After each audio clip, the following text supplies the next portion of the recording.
pencegahan bencana karya pelajar. Ini mungkin boleh dijelaskan terlebih dahulu, Pak. Perangkat pencegahan bencana seperti apa nih yang diciptakan oleh siswa di SMK Cimahi gitu ya, dan seperti apa kemudian proses pembuatannya hingga bisa dikatakan ini menjadi suatu informasi kebencanaan untuk masyarakat juga begitu, Pak? Perangkat ini yang sama siswa dibuat itu asalnya berdasarkan dari tugas akhir siswa. Jadi tugas akhir siswa kita kasih tugas dan mereka menentukan mereka mau bikin apa. Nah, salah satunya ini yang dibuat itu early warning system tentang gempa bumi, pergerakan tanah, terus kebocoran gas. Nah, jadi kita tujuannya untuk meminimalisir jatuhnya korban jiwa. Jadi ketika ada pergerakan tanah, si masyarakat itu tidak diam saja. Jadi ada peringatannya. Peringatannya bisa berupa alarm, bisa juga menggunakan teknologi IT, yaitu ada peringatan ke HP-nya. Begitu. Baik. Lalu Pak, terinspirasi dari mana nih awalnya untuk membuat alat pendeteksi kebencanaan ini, Pak Agus? Inspirasinya siswanya sendiri kita tugaskan, dibebaskan mereka mau membuat apa, dan ada salah satunya membuat deteksi pergerakan tanah atau gempa ini.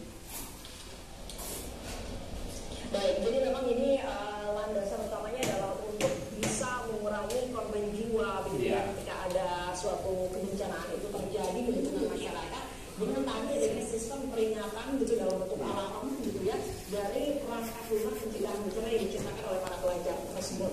Kemudian Pak, bagaimana ini proses pengembangan dari perangkat pencegahan kebencanaan ini dibuat oleh para pelajar, termasuk diawasi juga oleh Pak Agus sendiri sebagai guru di SMK Cimahi tersebut, Pak?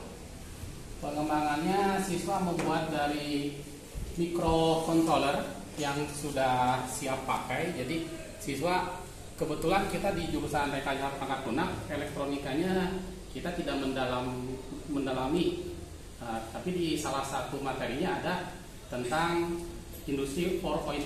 Di situ ada materi tentang IoT, Internet of Things. Nah, siswa bagaimana memikirkan ini ada alat, ada peringatan ke HP. Di gambar itu ada menggunakan mikroprosesor namanya Arduino.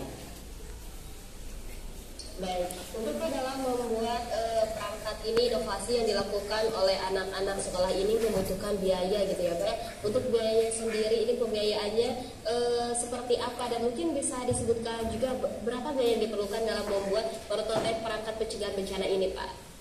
Biayanya sekitar 150 ribuan.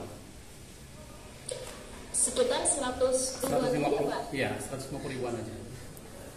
Jadi karena memang hanya dengan modal 100 ribuan saja anak-anak ini sudah bisa membuat inovasi alat untuk mencegah bencana. Jadi semoga saja apa yang dilakukan oleh pihak sekolah atau inovasi dari anak-anak sekolah SMK Cimahi ini bisa ditiru juga, dan hasil karyanya juga ini bisa disosialisasikan gitu ya. Betul sekali. Nah, yang ingin saya ulas lebih dalam itu, saya masih penasaran terkait detektor gempa bumi ini sih. Karena mungkin kita bisa berkaca pada negara negara lain gitu, seperti Jepang gitu ya, yang early warning sistemnya terhadap bencana gempa bumi ini sangat luar biasa. Bahkan beberapa detik sebelum terjadi ini ada alarm kepada masyarakat untuk bisa menyelamatkan diri terlebih dahulu. Nah, bagaimana kemudian dengan detektor gempa bumi dan juga detektor untuk kebencanaan lainnya yang ada di perangkat lunak ini, apakah sistemnya kurang lebih sama, Pak, seperti early warning system yang diciptakan oleh negara-negara lain, atau mungkin ada beberapa perbedaan dalam perangkat yang dibuat oleh anak-anak SMK Cimahi ini, Pak?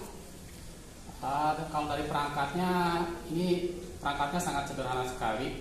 Kalau untuk deteksi gempanya sendiri, kita manusia tidak mendeteksi kapan terjadinya gempa.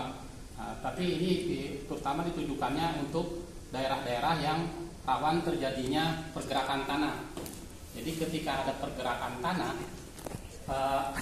alat ini akan mendeteksi bahwa ada pergerakan tanah, baik